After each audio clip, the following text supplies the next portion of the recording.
বিসমিল্লাহির রহমানির রহিম। ঢাব সাতগারা বাইতুল মুকাররম মডেল কামিল মাদ্রাসা রংপুর এর নবম এবং দশম শ্রেণীর ছাত্রছাত্রীবৃন্দ, আজকের ইংরেজি ক্লাসে তোমাদেরকে স্বাগতম। আজকে আমি আলোচনা করব ইংরেজি ফার্স্ট পেপারের কোশ্চেন নাম্বার 10 থাকে, 10-এ যে গ্রাফ অ্যান্ড চার্ট থাকে সেই গ্রাফ অ্যান্ড চার্ট নিয়ে। তো গ্রাফ অ্যান্ড চার্টে 10 মার্কস থাকে তোমাদের, তোমরা জানো। এটি একটা গুরুত্বপূর্ণ বিষয়, হ্যাঁ, তাই আমি মনস্থির করেছি যে আজকে এই বিষয়টি নিয়ে আমি আলোচনা করব। তো প্রথমে তোমাদেরকে জানতে হবে গ্রাফ অ্যান্ড চার্ট এর অর্থ কী। তো গ্রাফ এর অর্থ হচ্ছে লেখচিত্র এবং চার্ট শব্দের অর্থ হচ্ছে নকশা। তো তাহলে আমরা শুরু করি। এখানে দেখো আমি কিছু কথা লিখেছি এখানে, যে এখানে দেখো আমরা বিভিন্ন প্রকার গ্রাফ অ্যান্ড চার্ট দেখতে পাই, হ্যাঁ, যেমন টেবিল, তারপরে হচ্ছে পিরামিড, তারপরে হচ্ছে গ্রাফ, তারপরে চার্ট, পাই চার্ট, হিস্টোগ্রাম, বার ডায়াগ্রাম, লাইন চার্ট ইত্যাদি। তো এগুলো অনেক অনেক ইয়ে আছে। তো এখানে পরীক্ষায় যেটা তোমাদের আসবে সেটা হচ্ছে গ্রাফ অ্যান্ড চার্ট। এগুলো এত কিছু তোমাদের জানার প্রয়োজন নেই, হ্যাঁ, এখানে অনেক অনেক কিছুই আছে। তো তোমাদেরকে মূলত জানতে হবে গ্রাফ এবং চার্ট সম্পর্কে, এটি তোমাদের পরীক্ষায় আসবে। তো এখানে দেখো বলছি যে একটি গ্রাফ অথবা চার্ট ভিত্তিক রিপোর্ট অথবা অ্যানালাইসিসের 3টি অংশ থাকে। তাহলে একটি গ্রাফ স্ল্যাশ চার্ট ভিত্তিক রিপোর্ট স্ল্যাশ অ্যানালাইসিসের কয়টি অংশ থাকে? 3টি অংশ থাকে, যথা 1 নম্বরে হচ্ছে টপিক সেন্টেন্স, হ্যাঁ, নাম্বার 1-এ আছে টপিক সেন্টেন্স, 2 নম্বরে আছে সাপোর্টিং সেন্টেন্স, তারপর 3 নম্বরে হচ্ছে কনক্লুডিং সেন্টেন্স। তো এগুলো আমরা দেখব। তো গ্রাফ আলোচনা করার জন্য আমি এখানে একটা নমুনা লিখেছি, তোমরা এটা একটু লক্ষ্য করো নমুনাটি। তো এখানে লেখা আছে যে একটি নমুনাই সব গ্রাফের সমাধান। অর্থাৎ একটা নমুনা, একটা নমুনা দিয়ে গ্রাফের সবগুলো গ্রাফ মানে আমরা লিখতে পারবো। তো এখানে কিছু কথা আমি লিখেছি, দেখো তোমরা একটু।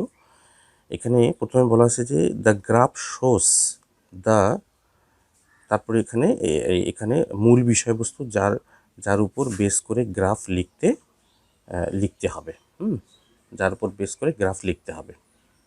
তো এখানে মানে তার আগে একটা কথা বলে নিই, এখানে যে নমুনাগুলো আমি লিখেছি, এখানে কিছু আমি কানেক্টরস লিখেছি, হ্যাঁ, এই কানেক্টরসগুলো, ঠিক আছে। যেমন এখানে এই যে তোমরা এটা লক্ষ্য করো, এখানে এই যে the graph shows the dot dot dot, তারপরে according to the chart dot dot dot, হ্যাঁ, তারপরে হচ্ছে যে the graph shows that dot dot dot, এই যে ইয়েগুলো দেখতে পারতেছো তোমরা, এগুলো সবগুলি হচ্ছে কানেক্টরস, হ্যাঁ, এগুলো সবগুলি হচ্ছে কানেক্টরস। অর্থাৎ এই কানেক্টরসগুলো দিয়ে তোমাদেরকে গ্রাফ লিখতে হবে, হ্যাঁ। তোমরা জানো যে গ্রাফ মানে হচ্ছে যে এই যে তথ্যগুলো থাকে, এই তথ্যগুলোকে সেন্টেন্স আকারে প্রকাশ করতে হয়, এটি হচ্ছে গ্রাফ। তো এখানে এই গ্রাফ লিখতে গেলে অবশ্যই কানেক্টরস ব্যবহার করতে হবে তোমাদেরকে। কানেক্টরস ব্যবহার করে তোমাদেরকে গ্রাফগুলো লিখতে হবে। তো এই জন্যই আমি একটা নমুনা লিখেছি, তোমরা এটি একটু লক্ষ্য করো। এখানে প্রথমেই বলা আছে যে দ্য গ্রাফ শোস দ্য, তাহলে এরপরে তোমরা কি লিখবে? মূল বিষয়বস্তু লিখবে, যার উপর বেস করে বা ভিত্তি করে গ্রাফটা তোমাদেরকে লিখতে হবে। এরপরে তোমরা যে কানেক্টরস ব্যবহার করবে সেটা হচ্ছে according to the graph slash at first glance, দুইটার মধ্যে যে কোনো একটা ব্যবহার করতে পারো। এরপরে তোমরা লিখবে যে এই গ্রাফ থেকে প্রাথমিক যে ধারণা পাচ্ছি তা লিখতে হবে। অর্থাৎ এই মানে অ্যাকর্ডিং টু দ্য গ্রাফ, এই গ্রাফটার ইয়াটার পরে, কানেক্টরসটার পরে তোমরা যেটা লিখবে সেটা হচ্ছে ওই গ্রাফ থেকে তোমরা প্রাথমিক যে ধারণা পাবে সেইটা তোমাদেরকে লিখতে হবে। তারপরে এখানে বলছে দ্য গ্রাফ শোস দ্যাট, তাহলে এরপরে তোমরা কি লিখবে? যে প্রাপ্ত ধারণাকে আরেকটু বিস্তারিত লিখতে হবে। অর্থাৎ যে তোমরা প্রাপ্ত ধারণা যেটা তোমরা পেয়েছো, হ্যাঁ, সেই ধারণাটাকে তোমাদেরকে লিখতে হবে। তারপরে কি যে বাট, এরপরে ব্যবহার করতে হবে বাটের পরে কি লিখবে? যে গ্রাফ এর আলোচ্য বিষয়ের মধ্যে যা বিপরীতমুখী অথবা নেতিবাচক, হ্যাঁ নেতিবাচক, তা তুলে ধরতে হবে। অর্থাৎ বাটের পরে তোমরা লিখবে হচ্ছে এই গ্রাফের মধ্যে যেটা নেতিবাচক সেটা তোমাদেরকে লিখতে হবে। তারপরে কি বলছে, হাউভার, এটাও একটা কানেক্টরস। হাউভারের পরে কি করবে, যে হাউভার এর পরে যে গ্রাফের যা ইতিবাচক দিক রয়েছে তা তুলে ধরতে হবে। তারপরে আছে কি অ্যাগেন, অ্যাগেনের পরে কি লিখবে, যে নতুন কোনো কিছু সংযোজন করতে হবে যদি থেকে থাকে। তারপরে কি করবে, কি আছে যে অলসো, অলসোর পরে কি লিখবে, যে নতুন কোনো কিছু সংযোজন করতে হবে যদি থেকে থাকে। এটাই। তো তারপরে আছে দাস অথবা ওভারঅল, এরপরে thus the overall the graph shows, এরপরে তো কী লিখতে হবে, পরিশেষে আবারও লিখতে হবে গ্রাফ এর হাইলাইটেড পয়েন্টসগুলো, অর্থাৎ লক্ষণীয় যে বিষয়গুলো রয়েছে এগুলো তোমাদেরকে লিখতে হবে। তো এখানে কানেক্টরসগুলো সংক্ষেপে আমি লিখেছি, আরেকবার একটু পড়ে নিই। দেখো, the graph shows that, the graph shows that, shows the graph shows the, তাহলে দ্য গ্রাফ শোজ দ্য, তাহলে এরপরে তোমরা কি লিখবে, এরপরে তোমরা লিখবে যে এই মূল বিষয়বস্তু, গ্রাফটা পড়ার পরে যে মূল বিষয়বস্তু যেটা যেটা রয়েছে ওইটা তোমাদেরকে লিখতে হবে এরপরে। তারপরে according to the chart, according to the চার্টের পরে তোমরা কি লিখবে, অ্যাকর্ডিং টু দ্য চার্টের পরে তোমরা লিখবে হচ্ছে যে এই গ্রাফ থেকে প্রাথমিক যে ধারণা তোমরা পাবে সেটা তোমাদেরকে এরপরে লিখতে হবে। তারপরে the graph shows that, the graph shows that, এরপরে তোমরা কি লিখবে, এরপরে তোমরা লিখবে যে এই এরপরে তোমরা লিখবে হচ্ছে যে এই তোমরা প্রাপ্ত ধারণাকে আরেকটু বিস্তারিত লিখতে হবে। হ্যাঁ, প্রাপ্ত ধারণাকে আরেকটু বিস্তারিত লিখতে হবে। এখানে দেওয়া আছে দ্য গ্রাফ শোজ দ্যাট, প্রাপ্ত ধারণাকে আরেকটু বিস্তারিত লিখতে হবে। অর্থাৎ তোমরা মানে গ্রাফটা পড়ার পরে যে প্রাপ্ত যে ধারণা তোমরা পেয়েছিলে সেটিকে আরেকটু বড় করে লিখতে হবে, বিস্তৃত করে। তারপরে এখানে আছে বাট, বাটের পরে কি লিখবে, বাটের পরে ওই গ্রাফের মধ্যে যেটা মানে নেতিবাচক যেটা, ঠিক আছে, অর্থাৎ বিপরীতমুখী যেটা বিষয় রয়েছে সেইটা তোমাদেরকে তারপরে লিখতে হবে।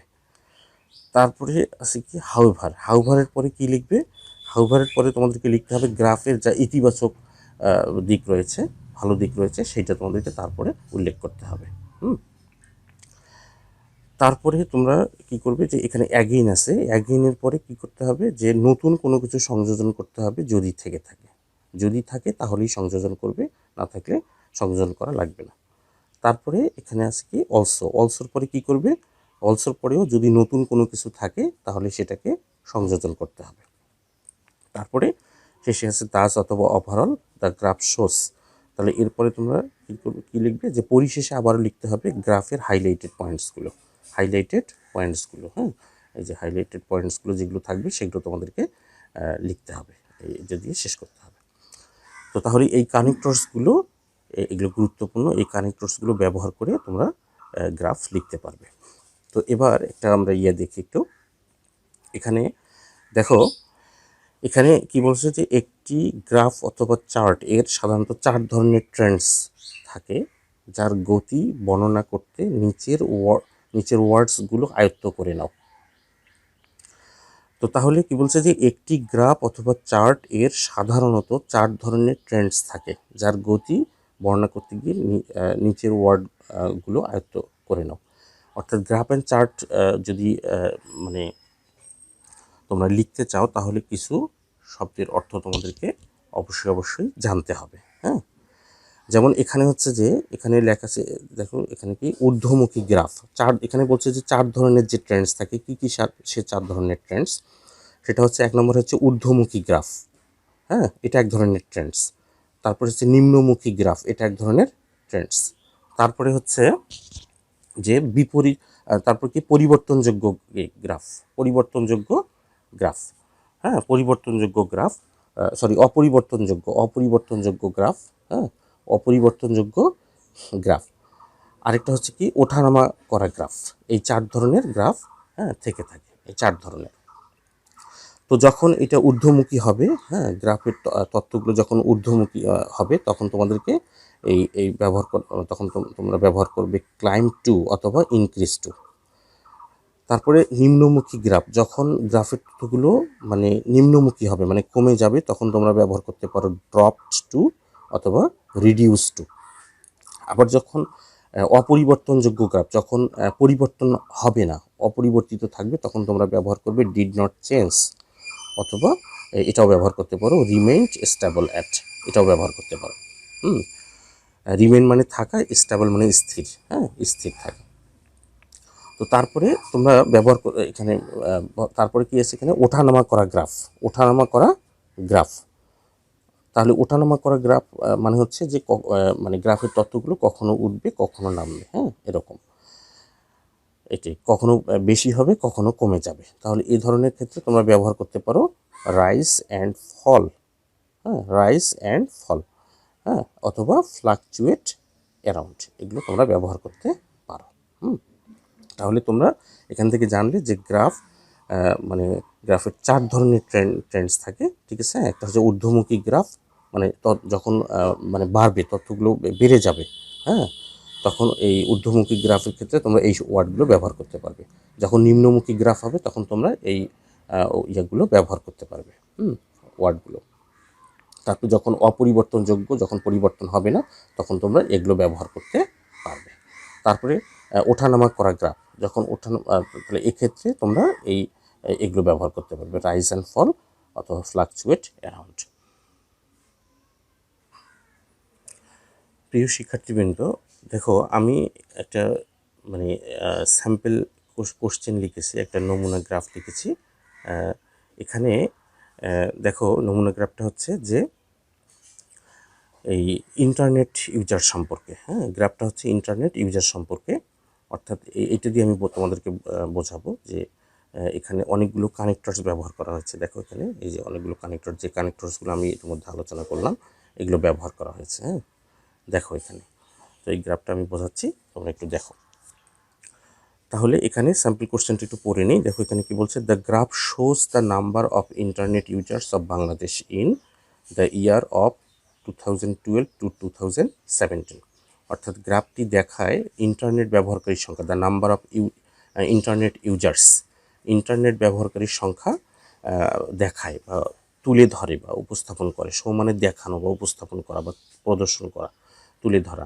তাহলে গ্রাফটি প্রদর্শন করে বা তুলে ধরে কি তুলে ধরে, the number of internet users, internet ব্যবহারকারীর সংখ্যা অফ বাংলাদেশ মানে বাংলাদেশের ইন্টারনেট ব্যবহারকারীর সংখ্যা তুলে ধরে যে in the year of 2012 to 2017, অর্থাৎ 2012 সাল থেকে 2017 সাল পর্যন্ত এই বাংলাদেশের ইন্টারনেট ব্যবহারকারীর সংখ্যা এই গ্রাফটি তুলে ধরে।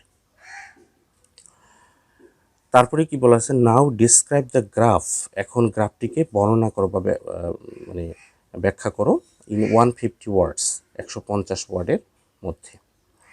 তো তারপরে কি আছে যে you should highlight and summarise the information given in the graph, given in the graph, যে তোমার উচিত হবে যে হাইলাইট করা মানে হচ্ছে বিষয়গুলো মানে গুরুত্ব দিয়ে উপস্থাপন করা, অ্যান্ড সামারাইজ কিন্তু সংক্ষিপ্তভাবে উপস্থাপন করতে হবে, ইনফরমেশন তথ্যগুলো উপস্থাপন করতে হবে গিভেন ইন দ্য গ্রাফ, গ্রাফের মধ্যে যে দেওয়া আছে এই যে ইনফরমেশনগুলো, হ্যাঁ এই ইনফরমেশনগুলো তোমাকে হাইলাইট করে উপস্থাপন করতে হবে, কিন্তু হাইলাইট করতে গিয়ে যেন খুব বেশি বড় না হয়ে যায়, এই জন্য বলছে সামারাইজ মানে সংক্ষিপ্ত করতে হবে, হ্যাঁ এটাই।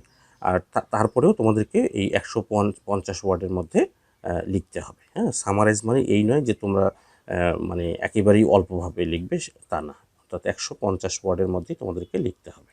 তার মানে 140 বা 45 এরকম ভাবে যদি তোমরা লেখো তাও হবে। 150 মানে যে 150ই লিখতে হবে ওয়ার্ড তা কিন্তু না, তোমরা এভাবেও 140 বা 45 ওয়ার্ডের মধ্যে লিখতে পারবে। তো এখানে দেখো একটা গ্রাফ এখানে লেখা হয়েছে, সেটা হচ্ছে যে এখানে লেখা আছে the number of internet users of Bangladesh, হ্যাঁ যে তাহলে কি যে বাংলাদেশের ইন্টারনেট ব্যবহারকারীর সংখ্যা, বাংলাদেশে ইন্টারনেট ব্যবহারকারীর সংখ্যা। তো এখানে এই যে নিচে যে ইয়েগুলো তোমরা দেখতে পাচ্ছ, ঠিক আছে, এই যে 2012, তারপর 13, 14, 15, 16, 17 এগুলো হচ্ছে সবগুলো হচ্ছে সাল, হ্যাঁ, এগুলো ইয়ার, এগুলো হচ্ছে সবগুলো হচ্ছে কি ইয়ার। আর উপরে যে দেখতে পাচ্ছ এখানে আছে 50%, 60%, তারপরে 55%, 70%, আবার 70%, 80%। এগুলো হচ্ছে ইন্টারনেট ব্যবহারকারীর যে সংখ্যা পড়তে মানে যেমন 12 সালে কেমন ছিল সেটা, 13 সালে কেমন মানে ছিল, হ্যাঁ, সেটা 60%। হ্যাঁ, তারপরে 14 সালে 55% ছিল, তারপরে হচ্ছে 15 সালে 70% ছিল, 16 সালেও 70% ছিল, আবার 2017 সালে হচ্ছে 80% ছিল। এই তথ্যগুলো এখানে দেওয়া আছে, হ্যাঁ, এই গ্রাফের মধ্যে। তো এখন এই যে তথ্যগুলো দেওয়া আছে এগুলো তোমাদেরকে সেন্টেন্স আকারে মানে বাক্য আকারে লিখতে হবে। হ্যাঁ, তোমরা জানো যে গ্রাফ মানে হচ্ছে কি, গ্রাফ মানে হচ্ছে যে যে তথ্যগুলো দেওয়া থাকবে সেগুলো হচ্ছে সেন্টেন্স আকারে প্রকাশ করতে হবে। যেমন এখানে দেওয়া আছে এগুলো, এটা তো হচ্ছে সাল, এটা তো হচ্ছে ইয়ার 2012, অর্থাৎ 2012 সালে এই ইন্টারনেট ব্যবহারকারী ছিল কত 50%। হ্যাঁ, তাহলে এই তথ্যটা তোমাদেরকে ইংরেজিতে লিখতে হবে, অর্থাৎ সেন্টেন্স আকারে লিখতে হবে। সাবজেক্ট ভার্ব অবজেক্ট এগুলো ব্যবহার করে তোমাদেরকে কী করতে হবে, লিখতে হবে। হ্যাঁ, এই তথ্যগুলো লিখতে হবে। তো তাহলে এখানে আমরা একটু পড়ি, দেখো এখানে কি বলছে। প্রথমে the the graph shows, the graph shows, প্রথমে যে কানেক্টরসটা আমি বলেছিলাম দ্য গ্রাফ শোস, তাহলে এই কানেক্টরসটা তোমাদেরকে প্রথমে লিখতে হবে। লিখে তোমরা এরপরে তোমরা কোন কথাটা লিখবা, তোমাদেরকে লিখতে হবে যে যে এরপরে যেটা বিষয়বস্তু রয়েছে, ঠিক আছে, গ্রাফটা যে টপিক্সের উপর যার উপর ভিত্তি করে গ্রাফটা লেখা হবে, হ্যাঁ, সেই তথ্যটাই তোমাদের কী করতে হবে, এই দ্য গ্রাফ শোস, হ্যাঁ, এরপরে বসাতে হবে। তাহলে দ্য গ্রাফ শোস, তাহলে এখানে লেখা আছে the number of internet users, হ্যাঁ, অফ বাংলাদেশ। তাহলে এটি হচ্ছে মূল কথা। এই জন্য দ্য গ্রাফ শোস এরপরে তোমাদেরকে লিখতে হবে the number of internet users of Bangladesh. হ্যাঁ, এটি অর্থাৎ দ্য গ্রাফ শোস এরপরে তোমাদেরকে লিখতে হবে যে এই গ্রাফটার যে মূল যে ইয়েটা, হ্যাঁ, বিষয়টা যেটার উপর ভিত্তি করে আমরা গ্রাফ লিখতেছি সেটি। তাহলে আমরা গ্রাফ লিখতেছি হচ্ছে ইন্টারনেট ব্যবহারকারীর সংখ্যার উপর। এই জন্য দ্য গ্রাফ শোস এরপরে আমরা বসাবো the number of internet users of Bangladesh. তারপরে তোমরা কী করবা, যে এখানে লেখা আছে according to the graph slash diagram. হ্যাঁ, অর্থাৎ গ্রাফটি অনুসারে তোমরা এই যে প্রথমে যেহেতু লিখছো যে দ্য গ্রাফ শোস, হ্যাঁ, প্রথমে যেহেতু গ্রাফ কথাটা ব্যবহার করা আছে এই জন্য তোমরা পরবর্তীতে যখন লিখবা তখন তোমরা গ্রাফ ব্যবহার না করে যদি ডায়াগ্রাম শব্দটা ব্যবহার করো এটা সবচেয়ে তোমার ভালো হবে। এটা তখন জিনিসটা মানে শুনতেও ভালো লাগবে। তাহলে অ্যাকর্ডিং টু দ্য গ্রাফ অথবা diagram, the lowest percent was in the year of 2012। তাহলে তাহলে এখানে এই বলছে যে যে অ্যাকর্ডিং টু দ্য গ্রাফ অথবা ডায়াগ্রাম, এটার পরে তোমরা কি লিখবা, হ্যাঁ, এটার পরে তোমরা লিখবা যে এই গ্রাফটা থেকে মানে যে প্রাথমিক যে ধারণা তোমরা পাচ্ছ, হ্যাঁ, প্রাথমিক ধারণা সেইটা তোমাদেরকে লিখতে হবে হচ্ছে যে অ্যাকর্ডিং টু দ্য গ্রাফ অথবা ডায়াগ্রাম এর পরে। তো তোমরা এটা পড়ার পরে তোমরা মানে বুঝতে পারছো যে এই ইন্টারনেট ব্যবহারকারীর সংখ্যা 2012 সালে ছিল 50% এবং 2017 সালে ছিল 80%। তার মানে সবচেয়ে কম ছিল হচ্ছে 2012 সালে আর সবচেয়ে বেশি ছিল হচ্ছে 2017 সালে 80%। তাহলে প্রাথমিক যেটা ধারণা পাওয়া যাচ্ছে সেটা হচ্ছে যে 2012 সালে সবচেয়ে কম ছিল, হ্যাঁ, সেটা ছিল 50%। এই জন্য তোমরা অ্যাকর্ডিং টু দ্য গ্রাফ অথবা ডায়াগ্রাম এরপরে তোমরা প্রাথমিকভাবে যে ধারণাটা পাচ্ছ গ্রাফটা সম্পর্কে সেটা তোমরা তারপরে লিখবা। তাহলে অ্যাকর্ডিং টু দ্য গ্রাফ অথবা ডায়াগ্রাম দ্য লোয়েস্ট পার্সেন্ট, সবচেয়ে কম হার ছিল ইন দ্য ইয়ার অফ 2012, অর্থাৎ 2012 সালে। তারপরে কি বলছে যে অ্যান্ড ইট ওয়াজ 50%, হ্যাঁ, অ্যান্ড ইট ওয়াজ 50%, এবং এটা ছিল 50%। তারপরে দ্য হাইয়েস্ট ইউজার্স ওয়ার যে ইন দ্য ইয়ার অফ 2017, হ্যাঁ, ইট ওয়াজ 80%, এবং সবচেয়ে বেশি সংখ্যা ছিল ইন্টারনেট ব্যবহারকারীর সংখ্যা সবচেয়ে বেশি ছিল হচ্ছে 2017 সালে এবং এটা ছিল 80%। তাহলে এই যে প্রাপ্ত ধারণাটা, প্রাথমিকভাবে যে প্রাপ্ত ধারণা তোমরা পেয়েছো, হ্যাঁ, যে 2012 সালে হচ্ছে 50% এবং 2017 সালে হচ্ছে 80%, এটা হচ্ছে মানে সাময়িকভাবে প্রাপ্ত ধারণা। তাহলে এই সাময়িকভাবে প্রাপ্ত ধারণাটাকে তোমাদেরকে লিখতে হবে হচ্ছে এই যে অ্যাকর্ডিং টু দ্য মানে গ্রাফ অথবা ডায়াগ্রাম এর পরে। তো তারপরে এখানে কি আছে যে the graph shows that, the graph shows that, তাহলে এরপরে তোমাদেরকে কি লিখতে হবে, এরপরে তোমাদেরকে লিখতে হবে যে প্রাপ্ত ধারণাটাকে আর একটু বিস্তারিত লিখতে হবে। তাহলে দ্য ইন্টারনেট ইউজার্স যে ফ্লাকচুয়েটেড অ্যারাউন্ড, হ্যাঁ, ফ্লাকচুয়েট মানে ওঠানামা করা, হ্যাঁ, ফ্লাকচুয়েট শব্দটা হচ্ছে ওঠানামা করা। তাহলে এই ইন্টারনেট যে ব্যবহারকারীর সংখ্যা ফ্লাকচুয়েটেড অ্যারাউন্ড, হ্যাঁ, যে এই 50% টু 80%, হ্যাঁ, 80% ফ্রম দ্য ইয়ার 2012 টু 2017।